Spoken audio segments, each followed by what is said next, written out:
Well, like I said in the intro, this is one of my favorite guys. I'm just going to tell you, I love Brad Schow. I love Brad Schow for a lot of reasons. We've been friends for a long time.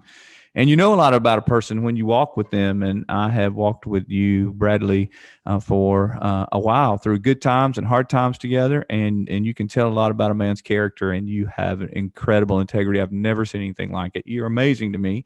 So that's why I'm so excited that you're on Crossing the Line. If anybody in the world knows how to cross that line and lead from their head and their heart, both, it's you. One of the brightest people I know, but bright in a Bradley. I'm gonna just go ahead and lay it out there. Bright in a weird kind of way, would you say? All on that, Larry. Yeah, yeah. I'm not traditional. I don't think of myself as traditional. That is so true. You are not, but you are unique, and that is creative, and it's really really cool to watch you. And it's been a neat thing because you are inspirational in your own way, and I've learned so much from you. So I want our audience to get to know Brad Scow. They know a little bit about what you do and your position and title and all that from our intro, but I want them to know you. So Bradley, first and foremost, how you doing? How are you in this ridiculousness we call pandemic or whatever? Well, I'm good. Other than you just inflated my head a whole bunch, and I gotta, bring it back down because Larry, I know how you roll, and it's. Thank you for the kind words, but I'm doing well, Larry. Thank you. I'm feeling a bit cooped up. I'll be honest with you. I'm down in St. Petersburg, Florida, so pretty early on they locked Florida down. Probably like the rest of the country, and it feels like between that and how it affected work, I've just been sitting in this chair looking at that camera, talking to people on Zoom. It feels like for about a decade, Larry, but it's only been 9 months. So I'm a Wow. bit cooped up, but I'm doing well. Thanks. Well, it does seem like it's been a decade. And for those who are watching the video and not just listening audio, Brad is incredibly troubled because he is a man of excellence, and he sees that I'm doing this podcast actually from my South office, which means I'm at the beach. Which is, if you know me, you know I love the beach, but the lighting's not very good. I'm like, well, I've sacrificed my face for the scenery behind me. And those of you that are listening, we're just showing the scenery of a beach and kind of where we, where we hang out in our South office. And Bradley is greatly concerned that my face is dark. You just can't see it, and I apologize, but I'm sacrificing my face for the scenery. And Bradley has his lighting figured out. So, with that being said, Bradley, I want to take a minute, and I want to, if you don't mind, this is kind of scary, but I want to get inside of you. I want to get inside that brain and see Yeah. what makes you tick. You up for that? Well, yeah, again, Larry, be careful what you wish for. And you said that we could edit out whatever we need. So we can take a journey if that's where we want to go. Cool. All right. I want to try it. I'm a risk taker, Yeah. so I want us to go there. So let's go back because you have accomplished quite a lot as a leader, and you've led literally hundreds, yet not even thousands of people who look up to you, and they really do, and for a lot of different reasons, not just your skill set. So I want to kind of see if we can figure out what it is that makes you tick, and where you got some of those attributes that you have. So let's go back to Bradley growing up. Brad, Yeah. how did you when you were talk us through as a child, a young child, what was it like in your house and your home? My dad was a teacher, and my mom was a homemaker, and growing up at home, it was get up, go to school. Through My dad taught in high school, so he knew all of the teachers, right? And Larry, we've talked a lot about. I'm an introvert. I don't want people to notice me. And I remember even as a kid when I was going to school, it's hard not to get noticed when all of the teachers know your dad, right? So, Right. when I was growing up and I went to elementary school, then middle school, then high school, I remember my sort of early formative years were trying to figure out how do you be successful without being noticed, Mm, because that's just how I wanted to it's how I wanted to roll when I was a kid, and it's kind of carried me through here. But we did that, and then summers where we lived in Minnesota, so summers were a lot of camping and fishing. And my dad was a teacher, so he had the summers off, and that was nice. So yeah, I had a great upbringing, and that kind of summed it up. Sports and drummed. For those of you on the video, you see the drum set behind me, but that was life growing up for me. So you as an introvert in our vernacular, that camel turtle kind of thing, I guess, going Yeah. on. You didn't want to be noticed, but you said something I have to go back and circle back around to. You said you tried to figure out how to be successful without being noticed. Talk about that a little bit. What does that mean? Yeah, well, so a couple things come to mind. One, and Larry, this year we're going to go right into some of the weirdness that and have maybe come to be entertained by. So I remember thinking, who would want to be salutatorian or valedictorian? Like, why would you want that? Why would you want that pressure? Why would you want that limelight on you? So I remember growing up thinking, like, my goal was to be high single digits in my class. so I tried to, I tried to get through, and I did. I think I ended up being, it was either number 9 or 11. I don't remember, but I was right there, right where I wanted to be. Right. So there was that, there was that piece of it. Um, I had an older brother who, thankfully kind of distracted the school from me. He was 2 years older than me. So he liked to be more engaging and out there with people, so that was good. So a lot of the kind of the family name attention went his way, and I could kind of hide in the shadows on some of those things. But the other one, I'll divert back to it, one of my earliest memories, Larry, and that was as an introvert, and we had a thing called Kindergarten Roundup. Did you have Kindergarten Roundup, Larry? I don't know that I had Kindergarten Roundup. I can't wait to hear about it, though. Yeah, so Kindergarten Roundup was a thing where before you went to kindergarten, I think it was basically an evaluation where they could see, like, what are we dealing with here, right? The test that I remember, or the thing that they had me do, Larry, and this kind of set the stage for a lot of the panic that drives my life, was they came and they said, Brad, can you say your ABCs? And I said, well, A, B, C, D. And they said, Brad, that's great. Can you say it? Can you say it without singing it? And I struggled. And Larry, I remember pre-kindergarten thinking, man, life is going to be way harder than I thought it was, because I'm already being noticed for not getting something quite right heading into kindergarten. And I just thought, how hard is the rest of life if I'm falling short pre-kindergarten? Larry, it's one of my first memories. And like I said, that panic, kind of drove me, because the whole thing is like, get it right, but get it right in a way where you're not noticed. And that was my first panic moment So growing up. Kindergarten Roundup. I love it. So for all the introverts out there who are listening and who are trying to figure this thing out, somehow or another, you did figure out how to be successful, though. You were a drummer, you were an athletic. Talk about that a little bit. How did you push through that? Yeah, well, I mean, Larry, it's part of leadership, and I fumbled along, and then I learned a lot about you kind of when you started talking, especially the personality stuff and the leadership dance. But I realized when I was growing up that as much as I didn't like the attention, there was no way to completely escape it. So you just tried to figure out how to deal with it. And as an introvert, it's just extremely uncomfortable for me to be noticed or in the spotlight. So when I was playing sports, and when I was drumming, and again, some of this is odd, it's like strategic. I remember playing sports and thinking, if I can contribute in a way where I am helping everybody else be better, I don't need to have like the best stats when I was playing basketball. In fact, like it probably drove me maybe not to have the highest stats, but if I could enable the team to win by dishing off assists and playing good defense, and there's all kinds of things you can do in life that contribute and really lead, but you're not drawing attention to yourself.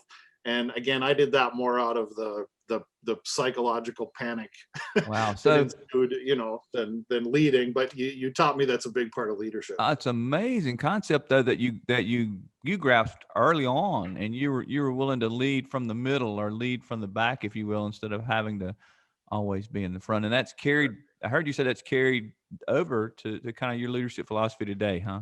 Yeah, well, it has. And, Larry, you and I, we've talked about a lot of things, and faith is one of the bigger drivers in my life. And it seems like over and over again, I am put into positions where I may not be the person that would be like at the top of the org chart or the person in charge, but I'm certainly looked at as being a key, I guess you'd call it visionary, or person who's driving the right agendas and the right things forward.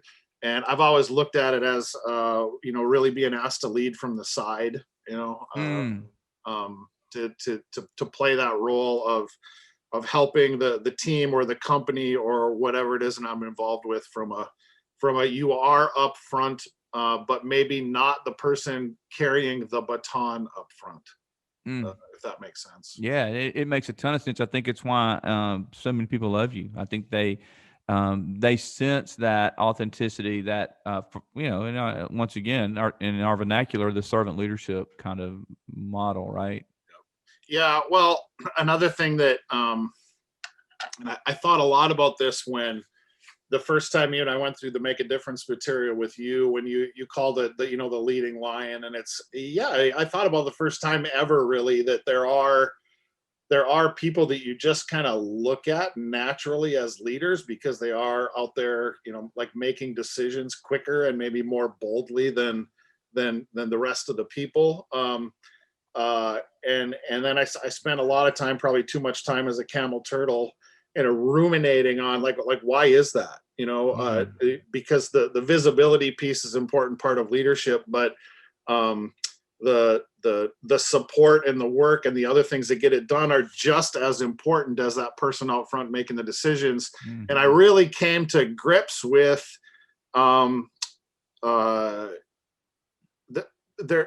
it's not like second class leadership to be the person like right behind or right next to that person who's carrying the baton. Like it almost seems like a cultural norm that the leader would be that person, but it fit really perfectly with me. I guess God kind of knows what he's doing. That if he equips you to be there and you're wired that way, you almost need somebody wired that way up in the front of the organization helping drive things forward. Yeah, finding out what your strengths are, and all of us have different strengths, right? And it's so amazing. Now I've watched you be up front. I've watched you, kind of play that role of the go-to guy. And you can do it, but what happens when you are on stage? You're in front of everybody. They're all looking at you. You've got to deliver the goods. What does that do to you emotionally? What does it do to you physically? Yeah, well, so I mean, I've grown used to it, right? I mean, when I'm doing it, it was panic. And Larry, you know me, it's like I'm almost maybe transparent to a fault, where when I first started having to get in front of people, I thought, you know what, like they have to see how uncomfortable I am up here. So I learned to, I'm going to acknowledge it. And you've heard me talk, and this is gonna sound horrible if you just like enter in and hear me say this, but I start a lot of my sessions, at least I did, I don't quite so much anymore, by saying that I'm not a big fan of people because they make me feel uncomfortable. and it's odd to have somebody standing in front of a group of people saying I don't really like people. But that's what came out of me, and I would just acknowledge that. And the nice part, Larry, is that the industry that I happen to work in, IT, is we're heavily weighted towards, I would say, technical, introverted, task-oriented people. So as I said that, and I acknowledged that uncomfortableness, I saw how effective it was, because walls came down as soon as I acknowledged that I was uncomfortable up in front of people. Right. It's almost like they're like, hey, I can relate to this guy. What does he have to say? And it opened doors for me to be more effective in communicating. So I've been Wow. running with that ever since. So You- I'll tell you what's on my mind because there's probably more of you thinking this than I realize. So I'm just going to throw it out there. you built a connection with all the introvert leaders in the world. That's what you did, Kind right? of. Yeah. Right. That's how I've rolled. Uh, Yeah. so Brad, as you became an adult, you were an entrepreneur. Talk a little bit about that as being who you are and the way you think are you risk adverse, or was that a huge risk for you? Do you like taking risks? Speak to us about how you navigated that process to become an entrepreneur, because you were very successful in that process. Yep. Well, again, this goes back to the point I made earlier about always being in a leadership position, but never maybe necessarily a guy up front. So as I worked my way up as a technical person in an IT company, I was fortunate enough to be talented enough that there was a person that really knew how to sell, and then it was my job to figure out how to kind of fulfill the promises of what he sold. And I was pretty good at it, and that was my first, like, okay, I became valuable through what I brought to the table to the company and to the clients that we worked with. And as the company grew, and I like puzzles, I tried to figure out, well, how can we grow and scale this? The gentleman owned the company that I worked for at the time. Neither one of them were necessarily interested in kind of running the company, I would call it. One of them wanted to sell, and another one liked to do the accounting and some of the back office work. So it left a vacuum for somebody to have that vision of where should we take this thing and what can we do. So that was my first sort of with a safety net. I got to lead and be visionary of a company without Wow. being that entrepreneur, but I was hanging out with them. Eventually bought in, became an owner, went through that whole thing. And then I had a similar circumstance when excuse me, when the time was right and I left that organization and went to the peer groups, or that's where I became familiar, Larry, with you. Same thing. There was a guy who he wanted to start a company. Well, he had the company, but he saw that I would probably bring something to the table. So similar situation. I became a partner in that company. The figurehead of that company, a guy named Arlen Sorensen, he was driving it forward, but I was fortunate enough to come along and be, very instrumental, I think, in kind of the formative years of that organization. And then a few years ago, we were bought by a much bigger software company called ConnectWise. And that company is then got bought by private equity and grew really big. So now, similar thing. It's like I can lead my part of the company with an entrepreneurial type vision, but I'm not necessarily the guy at the top. So there's always been through like the thread through my life is those are the type of positions that it seems like I'm put into. Which is exactly consistent with who you were growing up. I mean, Right. you decided early on that you wanted to help other people, help enable them to be successful. You decided early on, I don't Right. have to be out front. I can lead from the side. Yep. And then when you became an adult, this somehow, you found yourself ready to lead from the side in that first opportunity, and then the second and the third, huh? Yeah, yeah, and that was exactly it. And through that, I mean, you ask about like what was my appetite for risk.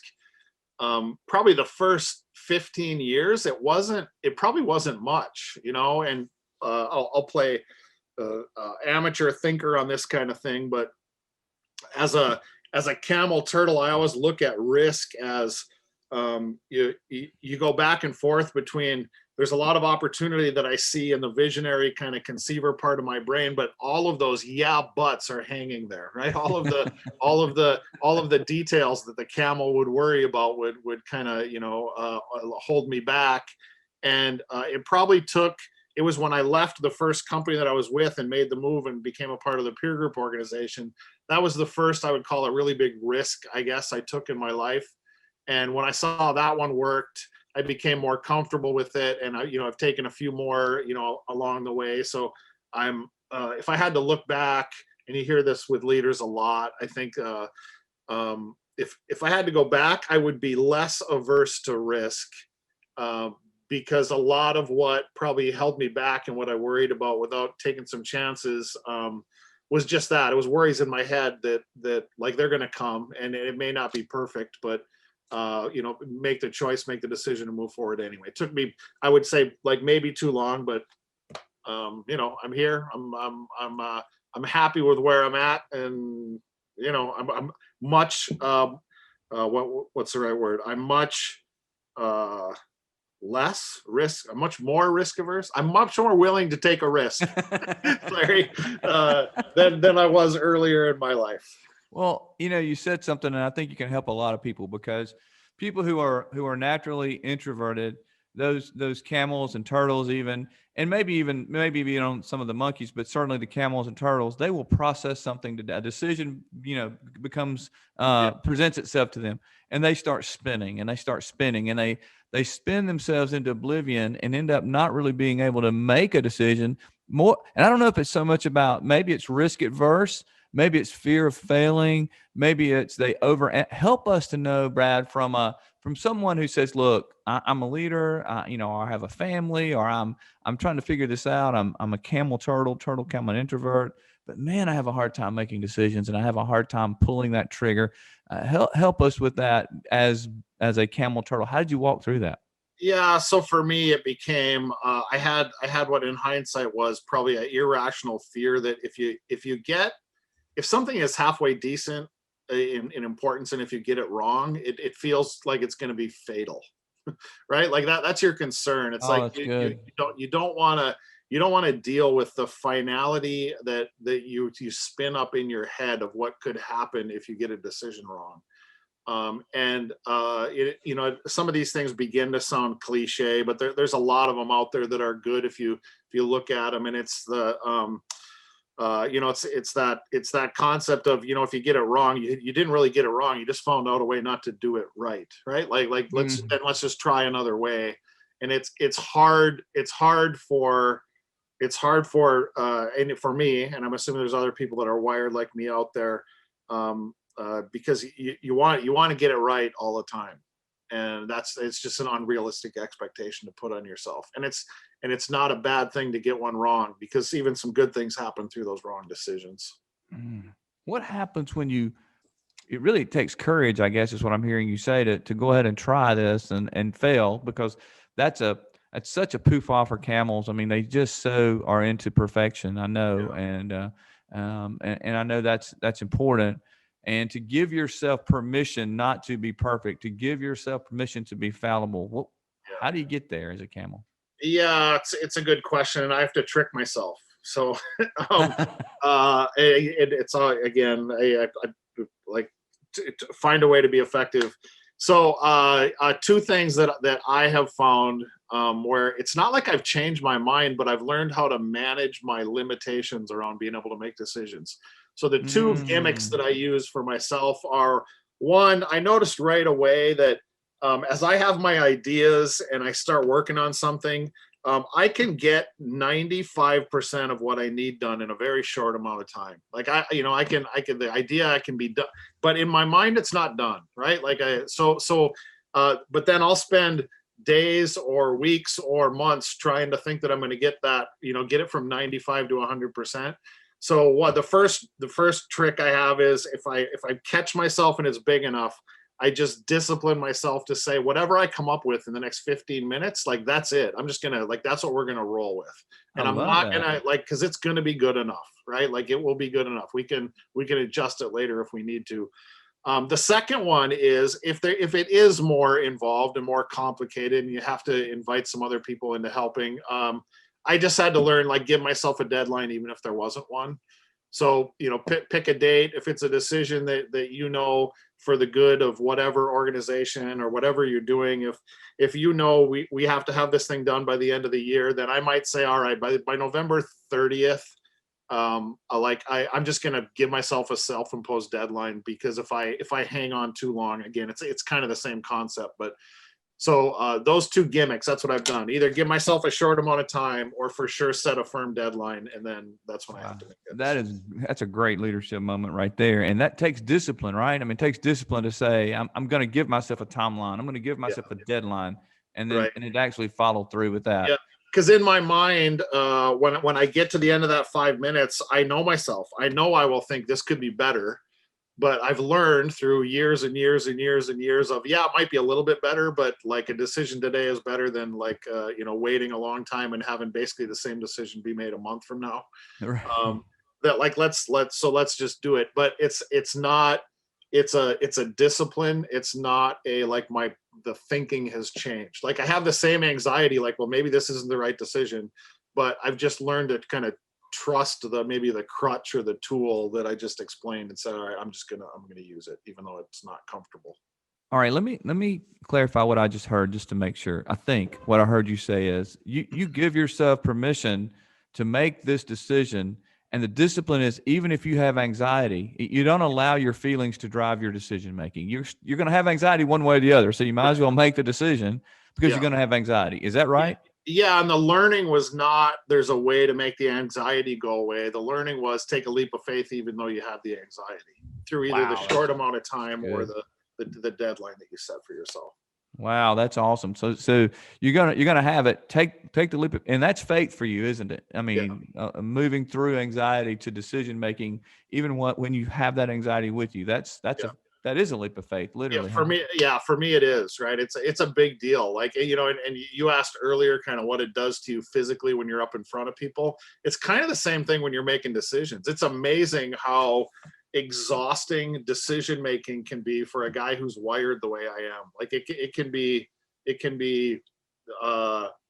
like draining to go through the process of Yes. making a decision because I'm wrestling with it so much in my head. And so what do you do to, you're in this anxiety, you have this big decision, you make the decision, you still have anxiety. What do you do to renew your soul? What do you do to give yourself some time to kind of, get that emotional energy back?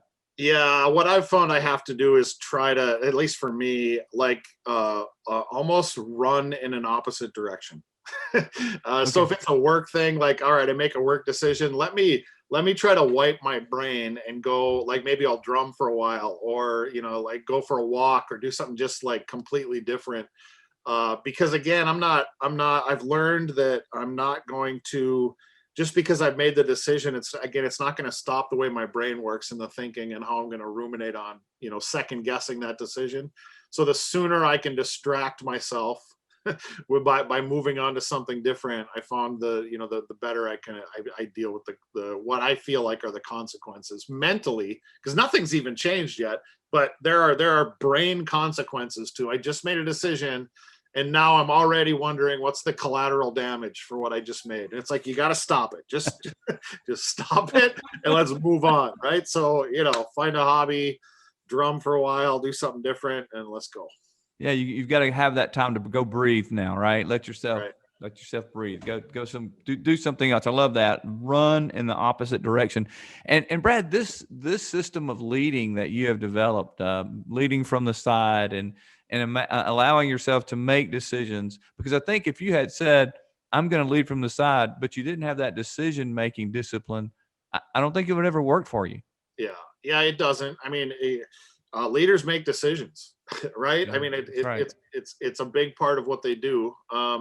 And for lions, it's easy, right? Or it's, at least from my perspective, it Yeah, seems easy. right. They're probably going through a version of what I go through. They just, they're insensitive, uncaring people that just don't, they just don't care about the consequences, Right. Yeah. What right? So they're the right, like whatever carnage heck? happens, like, yeah, that's not my problem, right? That's not how I'm wired. So Larry, I'm kidding. And, that's I that's know. how I that's how us camel turtles look at the world. But know. I'm sure they go through the same. You got to make decisions. That's how things move forward, right? We got to make decisions and move. So yeah, put yourself in a position where you can do it. So I want you to think, because I know that your career, it really has been amazing. It's been so interesting because you've worked hard and you've disciplined yourself and you've grown. What is, besides this decision making, process that you've gone through and you've learned? What is something that you've really struggled with in terms of leading and leadership that you may be still struggling with it? It may be something you had an obstacle that you overcame. Talk to us about something that Brad has struggled with from a leadership perspective through your life. Yeah, and I mean, it's probably related to some of the things that we've already talked about, and it's uh, I think my family's wired this way, especially my mom. We are people pleasing servants, and so I want in the context of the decisions and my impact on people, I want everybody to be okay, right? Like that's minimum, and I want everybody to be like fully behind whatever we do, right? I want everything to be a win-win-win scenario. And Right. even saying that now, it's kind of funny because you realize like, well, life doesn't work that way. So as you lead, again, it goes back to the between the introvert and not wanting to be recognized or even looked at as like, why did he make that decision? Because that's the attention piece that I don't like. Or why did he make that decision that way? Because it's making my life harder. Or maybe it means something like not so great for me. I had to be okay with that kind of, in my brain, how that works. I have to be okay with that kind of disappointment, maybe, or Mm, hurt that mm, somebody may feel as a mm. consequence of my decisions, and realize, kind of balance that whole, as much as I say I don't like people, it's almost like I like people too much. That's why I want to stay away from them, because I'll absorb their problems. And I have to be okay. I have to be okay with not everybody not liking or being comfortable with what we're doing. And that's, I mean, again, just like the thinking thing and the deciding thing, I've had to just sort of press through it, because it does, my brain doesn't change the way I think about those things, but I have to be effective and move forward. No, it is so true. I distinctly remember when I decided I couldn't please everyone. I'm a people pleaser as well, Yeah. naturally. But there was a time when I said, I cannot please. So when you decided that, talk about what it did. How did it feel? What did it do to you on the inside? How did you navigate that? Because you still want people to be okay, but you know you can't please them. Part of that leadership journey is you've decided that you can't be this people pleasing servant all the time. So what did that do to you when you made that turn? Yeah, well, I mean, a couple things. One, a little bit of you dies inside, Yeah. right? Because there's Yeah. there's Yeah. the you that thought that that's the way life was going to be, and you're going to be able to operate that way. And Yeah. then when you leave that behind, you become a different person, right? So part of you dies when you begin to operate that way. And I had to be okay with that, right? But because what that did is it opened up what I could do, because the reality of those things made me more effective, right? So it Mm. so it allowed me to enter into, I would almost call it, bigger, more influential type situations and be effective. Because if you aren't aware of that and able to do it, um, things just aren't going to move the way they need to move, and then you limit your effectiveness and your ability to lead, and which can limit your ability to move up inside companies. And again, even those terms, I hate them. It's like, it's not like I'm looking to move up. I mean, I'm looking to be more impactful, more influential, and sometimes that means like there's the uncomfortable consequences of that. And once you get okay with that, you realize that there's bigger opportunities out there.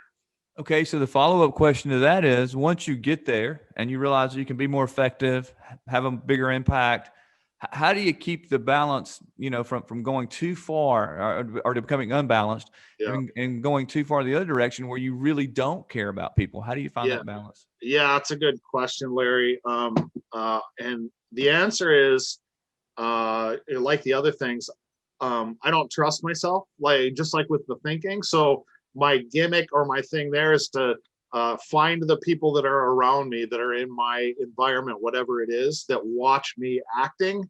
And I lean on, hey, I don't have perspective here. Did I handle that okay? Is that Mm, that?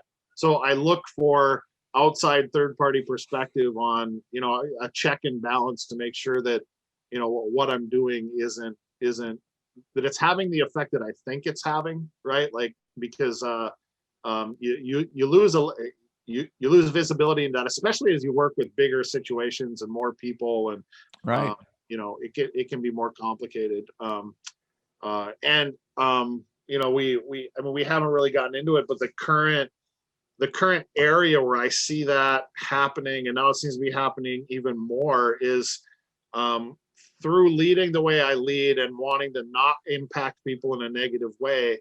Like I had kind of a, what I would, for lack of a better term, a formula, and then newer generations come along and that formula changes for for what they're comfortable with or what they look at as being like an okay impact on their life or how they look at things.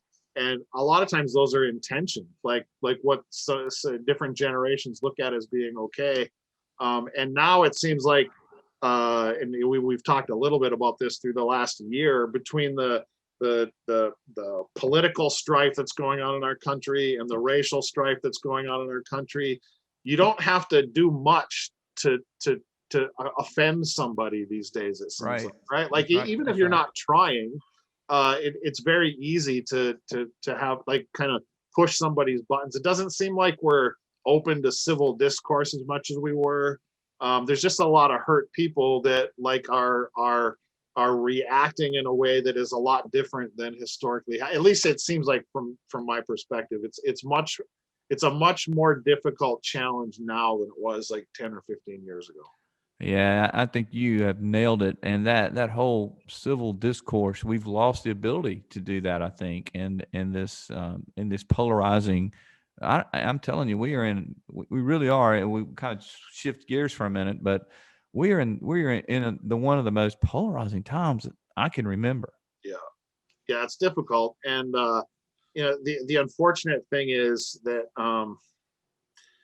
uh, uh, we've gotten to the point where it's hard to hit. And I've even noticed it with myself. And so here's how I've had to discipline myself. I have a certain way that I think, and I'm not a big fan of social media, but I have, I've begun to use it like to follow on Twitter recently a bunch of people that I don't think the way they think. And I start following them and the people that they follow, so I can understand kind of what are they thinking and why, because I've noticed my trigger reactions are, well, that's just wrong. What could they possibly be thinking? But I know they're good people with good intentions, and I find myself, just like I kind of would look at other people, of being judgmental of like their ideas, and I attach that to them as a person.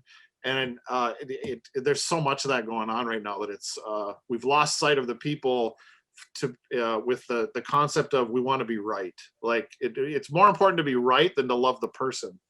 And I find myself falling into that more so than like I ever have before. So I'm trying to find the right gimmicks or tools that I can surround myself with to hopefully prevent myself from getting too far that way.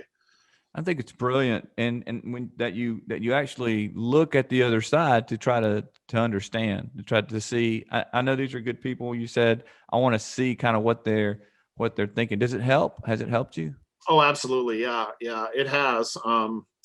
Because it's that like I know they're good people. I don't understand like sort of why they think how they can think, and I can't reconcile those two things. So as I've poured into not just hearing the sound bites, but trying to piece together where they come from and where the root of the thinking is and how they piece together sort of the logic that they're using to get there. And Larry, if I go back to the kind of the faith thing again, there's a lot of there's a lot of people with a lot of pain, and I'm one of them, right? Like I realize that a lot of the things that shaped me it's those pains, right? It's the anxiety, it's the things that you worry about. It shapes a lot of who you are. And if you can look at the person and kind of back into those things, you begin to realize that the ideas they're important, but they're secondary to the person. And as I'm trying to be able to enter into more civil discourse through understanding where they come from first, so I'm educated enough where when they say some things, it isn't like sharp in my ears, so I respond inappropriately. It's like I've heard it, I understand maybe where they're going to be coming from, so I can almost sit beside them and have the conversation, not sit across the table and have the conversation. That's what Oh, I've I used love that. the social media thing for. Wow, I love that. Sit beside them instead of across from them. It really is brilliant, Brad. And I think it's something we all need to hear, and not just now, but in the future as we move forward. Nobody knows what the future is going to look like. And as we record this, we're excited about a couple of vaccines that are coming out with in regard to the pandemic. But I just there is no vaccine for racism. There's behavioral change. There's here are two white guys talking. There are things that we can do to use our influence, to understand and to take action. And I Right. think it's important that we move from across the table and that we walk beside. I think that's beautifully said.